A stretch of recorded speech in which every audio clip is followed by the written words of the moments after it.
PS Vita and PlayStation TV gamers, I'd like you to think about how many rhythm games you've played on your Vita. Odds are a lot of you have played the Hatsune Miku games on the Vita, but there aren't a lot of other rhythm games out there outside of Magical Beat and a couple others.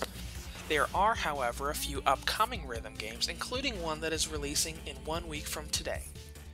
As a sequel to both Persona 4 Golden and Persona 4 Arena, Atlus has made a music game based around the Persona 4 mythos that is canon to the series and takes a lot of emphasis on music both in the storyline and in the gameplay. So, without further delay, here is my official review of Persona 4 Dancing All Night. Sometime after the events of Persona 4 Arena Ultimax, Rise Kujikawa is training the entire Persona 4 team to participate in a music festival and to celebrate her return to the idol business. Along with them, there is another group that's planning to dance at this event, led by a girl named Konami, who was mentioned several times in Rise's social link in Persona 4 Golden. With all of this excitement going on, there is also a rumor that they investigate that is very similar to the Midnight Channel rumor from the original Persona 4. Upon investigating it, they are dragged into a strange new world where their personas cannot harm the shadows that they are surrounded with, so they can only save themselves and save the shadows by singing and dancing for them. The story of Persona 4 Dancing goes between three main protagonists, Yuna Arakami, Rise Kujikawa, and Konami. The story progresses in chapters, and you'll find a lot of cases where you'll be jumping back between the perspectives of each protagonist. The story isn't great.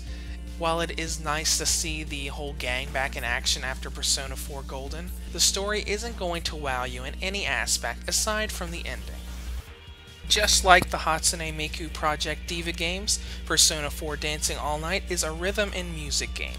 Whether you're progressing through the story mode or going through the free dance mode to take part in random gameplay, you will be performing on stages as you press buttons in rhythmic patterns to match the song you're performing. There aren't any RPG elements or other genre elements thrown into the mix, so this is strictly a music game. When you boot up the game, you will have a few different game modes you can go into.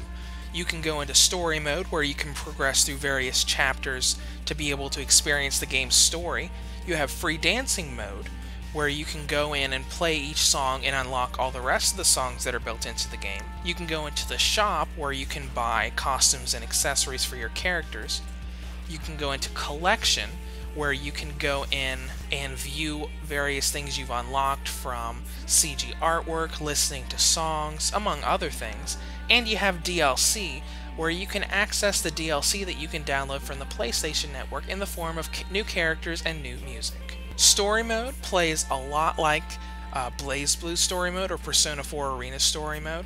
You have various chapters, and as you play through the game you will unlock more chapters, not necessarily taking place chronologically after the last chapter you did, but there is a very specific order to how everything unlocks. One thing to note is that you do play through a lot of the game's songs in story mode, but these songs do not automatically unlock in free dancing mode just because you play them in story mode. When you go into free dancing mode, you still have to unlock all of those songs as you normally would. Free dance is a little bit different in that it's a normal game mode. If you're familiar with the Hatsune Miku Project Diva games, the normal music playing mode in those games is just like how free dancing works in Persona 4 Dancing. You automatically have a few songs unlocked, and as you play these songs and succeed in them, you will automatically unlock the next song or two, and the process will repeat until you have everything unlocked. The DLC songs also go into this mode when you download them from the PlayStation Network. The base gameplay is a little bit different from Project Diva. In Project Diva, you had the notes flying around on the screens at very random segments, so you had to watch where they were going on the screen as well as what they look like. In Persona 4 Dancing, there is a set location where each note will go to. Around the characters is a circle that has little indentations for the triangle, circle, and X buttons, and the down, left, and up buttons on the D-pad. Every note will go towards this specific area, so you don't have to worry about looking all over the screen all the time. You can just watch for where notes are heading, and you'll automatically know what button you'll need to press. One of the interesting things about this are the scratches. There are full circles that come as well as the regular notes that you can use the analog sticks to click on to do scratches, which is very similar to how you do the star notes in the Hatsune Miku Project Diva games, specifically F2, where the PlayStation Vita version had access to analog controls. The useful thing about these things are they can do two things. There are normal and fever editions. Fever editions add to the fever meter, which allows you to go into fever time where a second character will jump up into the screen and you'll make a lot more points. And the other interesting thing is that these are not required to hit. If you have a really good combo going and you miss a scratch, your combo will stay just the way it is. You can go through an entire song without hitting any of the scratches and still succeed just fine. Now when you finish a song, you'll get scored and you'll get money so you can use it in the shop. The shop has a lot of accessories and costumes, including a lot of the costumes that were from Persona 4 Golden, which I actually prefer to use over the new costumes from Persona 4 Dancing. Despite the fact that this game is very similar to the Project Diva games, Persona 4 Dancing is much longer. The story mode alone should take you at least 8 to 9 hours to complete. I skipped a couple scenes and I clocked over 9 hours on the story mode. If you add unlocking each of the songs, you're probably looking at a minimum of 10 to 12 hours throughout. There is a ton of content in there, and the fact that there's going to be a lot of DLC will further extend that content. If you're a fan of Persona music, then you definitely will enjoy this game. As far as the presentation concerned, it looks really nicely done. The visuals are very crisp, the cel-shaded models look practically flawless. If you stop and pause the game or take some screenshots, you can find a jagged edge or two on the models, but overall it looks really well done. The performance is also that way. The load times are always short, autosave never makes the game lag, and there's never any input or audio lag as you play through the game. Atlus did a really nice job at optimizing this game for both the Vita and the PlayStation TV.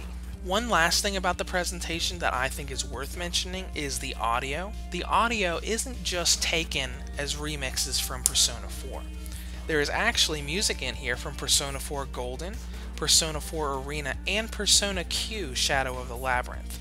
The DLC also has some music from some other Persona 4 media, which I will not mention here in this review. Persona 4 Dancing All Night does exactly what it sets out to do. It's a music game for fans of Persona 4. While the story isn't anywhere near as good as the story of Persona 4 Golden, the gameplay and audio more than make up for it, making this a must-buy for fans of the music games and fans of Persona. PlayStation Vita Reviews rates Persona 4 Dancing All Night a 9 out of 10. If you have any questions or comments, feel free to leave them below, or you can go to my site at vitareviews.net where you can leave comments as well as checking out PlayStation TV Compatibility and donating